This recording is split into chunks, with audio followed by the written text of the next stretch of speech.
आज हम पढ़ने जा रहे हैं पोएम फायर एंड आइस। ये पहले वाले चैप्टर की क्लास 10th की पोएम है। इसकी जो पहले पार्ट है जो डस्ट एंड स्नो है, वो डस्ट ऑफ स्नो वाली पोएम हमने पहले ही पढ़ ली है, पहले वीडियो में कवर कर ली। आज हम फायर एंड आइस को पढ़ेंगे। इसने भी सेम पोएट के थ्रू ये सेम पोएट ने ही ये वाली पोएम भी लिखी है, रॉबर्ट फ्रॉस्ट ने। और ये बताते हैं कि कैसे जो वर्ल्ड है ना उसका एंड कैसे होगा, जो ह्यूमन बीइंग है या फिर जो भी वर्ल्ड में जितनी भी चीज़ें हैं वो कैसे एंड पे आएंगी।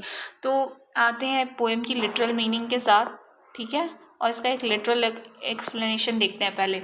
सम से the world will and in fire. कुछ लोग कहते हैं कि जो दुनिया है ना वो उसका अंत आग से होगा। सम से इन आइस। कुछ लोग कहते हैं कि दुनिया का अंत किससे होगा, आइस से होगा। कुछ कहते हैं दुनिया का अंत आग से होगा, कुछ कहते हैं बर्फ से होगा।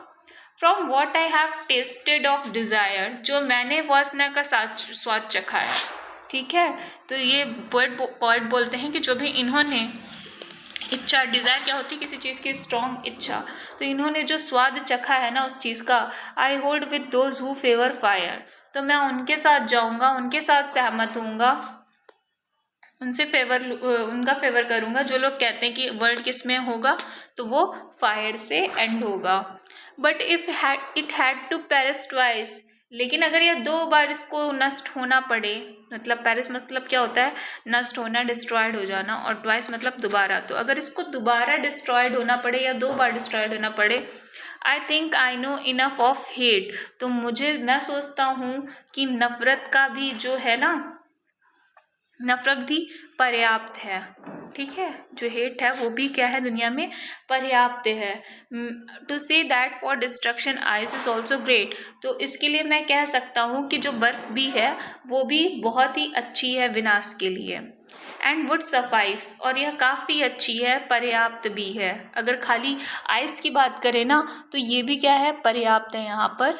किसके लिए, तो वर्ल्ड का एंड करने के लिए। ये थी क्या, इनकी लिटरल मीनिंग। अब बात कर लेते हैं यहाँ पे फायर एंड आइस, 2 की बात हुई है। तो फायर का मतलब यहाँ पे है डिज़ायर से, ग्रीड से, है ना। ये फायर जो है ये डिनोट कर रही कि डिज़ायर से, ग्रीड से, मतलब जो लोग हैं उनके अंदर इतनी ज़्यादा इच्छा हो जाएगी, इतनी ज़्यादा लालच आ जाएगी उस इच्छा की, और लालच की आग इतनी ज़्यादा बढ़ जाएगी ना कि लोग आपस में क्या करेंगे ना, एक दूसरे को मारने पे आ जाएंगे, और यहीं पर क्या हो जाएगा, दुनिया का अंत हो जाएगा।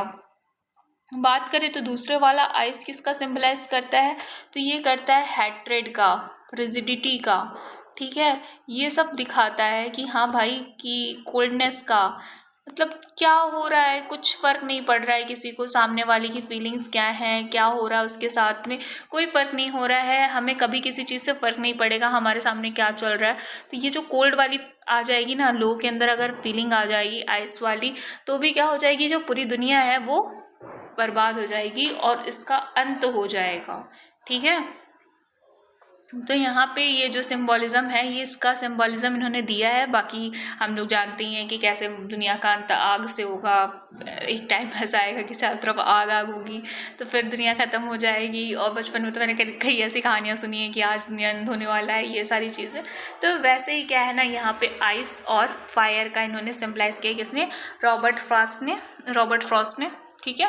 तो हमारी जो पोएम है यहाँ पे, अच्छा हम देख ले पोएटिक डिवाइसेस, तो यहाँ पे सिंबॉलिज्म सबसे पहले रखेंगे, ठीक। इसी पे तो पोएम है पूरी की पूरी। अलिट्रेशन भी हमें देखने को मिल ही जाता है।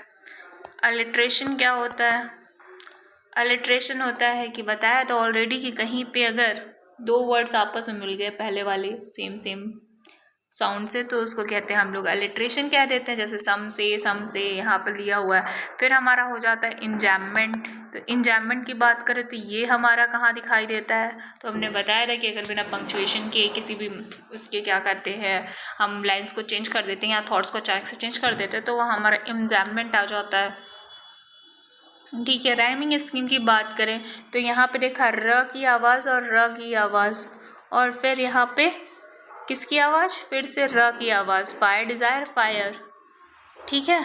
तो यहाँ पे हमारा जो ये है ना ए, और यहाँ पे क्या है, स की आवाज़ आई है, तो ये बिल्कुल नहीं है, ठीक है। ए बी और A B C C, A B A A sorry A B A A, क्योंकि यहाँ पे भी रखी है, यहाँ पे भी रखी है। फिर हम देखेंगे तो यहाँ पे क्या है बी, क्योंकि स की आवाज़ वहाँ पे आ चुकी है बी, और यहाँ पे ट जस्ट नई वॉइस है तो बी सी, और क्या है देखने को मिलेगा तो ट, और यहाँ पे सी ई तो बी सी, और यहाँ पे फिर ट आ गया भाई, ग्रेट हेट ग्रेट। और ये स की आवाज़ हमने देखी कहाँ पे, ए में, सॉरी बी में, बी फिर सी फिर बी। तो ये हो जाएगी हमारी rhyming scheme, A B A and B C B. तो ये हमारा क्या हो जाएगा, बी सी बी। तो ये हमारा क्या हो गया, आज की जो हमारी ये पोयम थी ये यहीं पे क्या होती है, ये ख़त्म होती है। ठीक है, और होप सो ये आपको एक्सप्लेनेशन, इसकी लिटरल मीनिंग, ये सारी चीज़ें समझ में आई होंगी। एंड अब क्या करते हैं, इसको बस एंड करते हैं। ठीक है, तो बाय।